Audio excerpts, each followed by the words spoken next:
Hi, welcome to Elementary Music with Donna. I am Donna Rhodenizer. I have a song today for you to sing with your littles at the grade 1-2 level. It is a song that can be used at a Christmas or a winter concert at your school, and it is called Christmas A to Z or Winter A to Z, depending on which version you are using.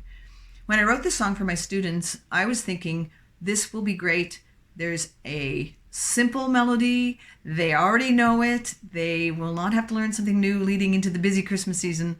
But then I realized with all of those lyrics you're going to need for 26 letters of the alphabet, that might become a problem. So I created a flip book to give the students a visual cue, and I use this at the concert as well.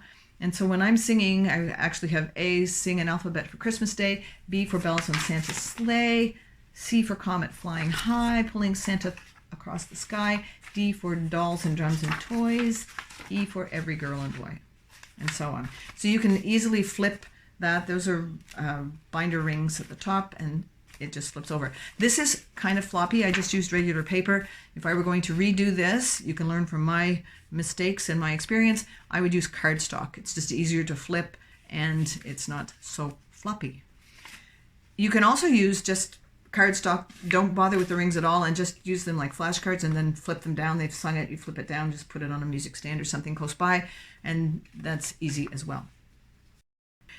The song itself has a full piano score with lots of complex chords that I like to change to make the song a little bit more interesting as a piano player. However, if you would like to have older students in your school, if they're doing ukulele, to accompany your younger students, I've done a simplified 3-chord version of this so that they can play along. You can give them this 3-chord song and they can become the ukulele orchestra, and it gives them the opportunity to be playing a simple song, but they're not playing as a baby song that we're singing and playing. They're actually being responsible for the accompaniment for another group. So that kind of works to the advantage of both parties. It's just going to have 3 chords, G and D and A, and it goes like this.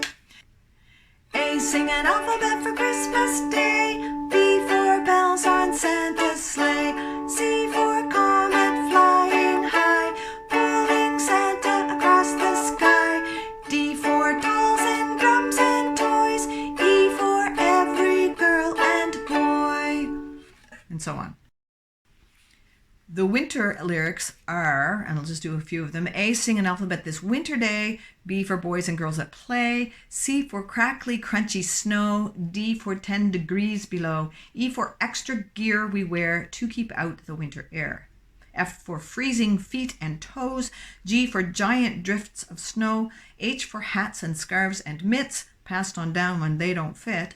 I for I don't want to wear scratchy thermal underwear. And of course, they'll want to sing the underwear verse more than any other because that's the way kids roll.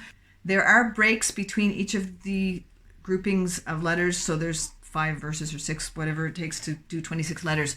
But it means that you don't have to just sing, sing, sing, sing, sing. So there is a little break mentally and vocally throughout the song.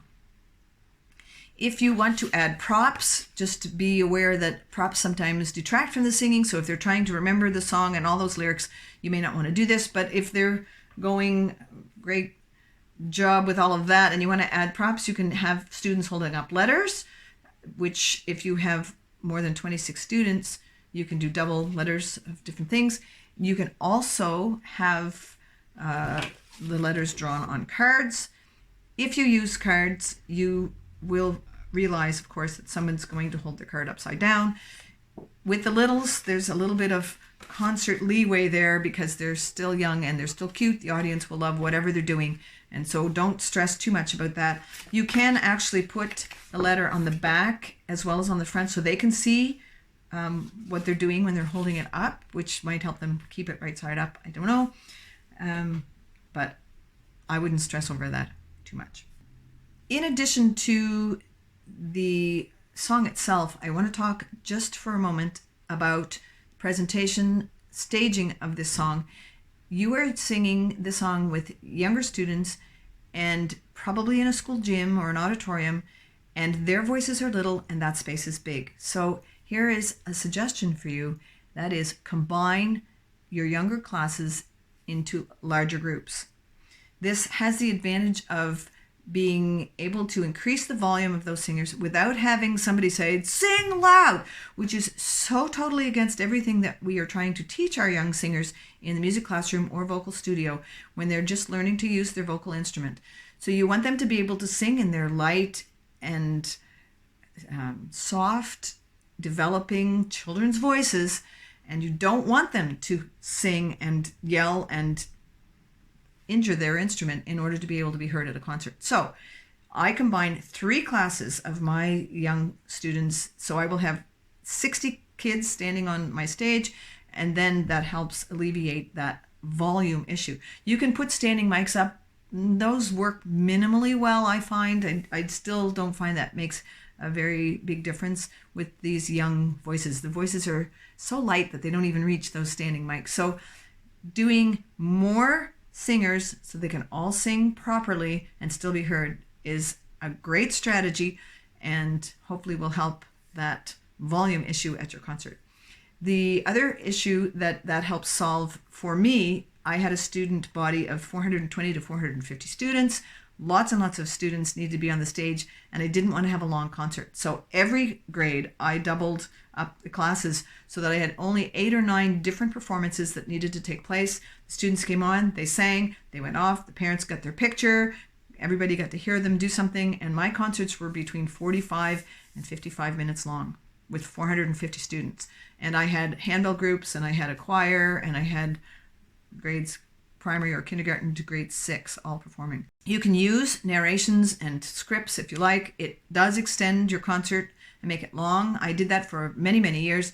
And one year, I don't remember why I didn't. I just ran out of time. And not one parent came up and said, oh, you didn't have a script this year. I missed hearing the script. And after that, I thought, why bother? So we play music as they come in. We play music as they go out.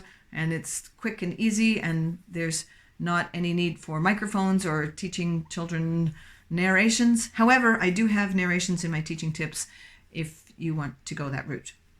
Speaking of teaching tips, that is part of the package you will find at donnaandandy.com. There are, as I said, the teaching tips. There are vocal scores and lyrics pages for both the Christmas and winter versions. There is a piano director's score with both those versions written there, so you only need one piano part for either version. There are 4 different accompaniment options: piano only, piano with melody guide, piano with handbells that I created for use on our Donna and Andy It's Christmas Time CD as a backing track for us, and the Donna and Andy performance track that we sang on that CD. Those are all available as part of this package. The ukulele lead sheet is there as well, so you can use that. I only put the chords into the Christmas version, but it's very simple, so you can quickly write those in the winter version if you decide to have a ukulele orchestra accompany your singers singing the winter version of the song. Wherever you are, if you are singing Christmas songs or winter songs, I hope you have a great day making music, and make music a great part of your day.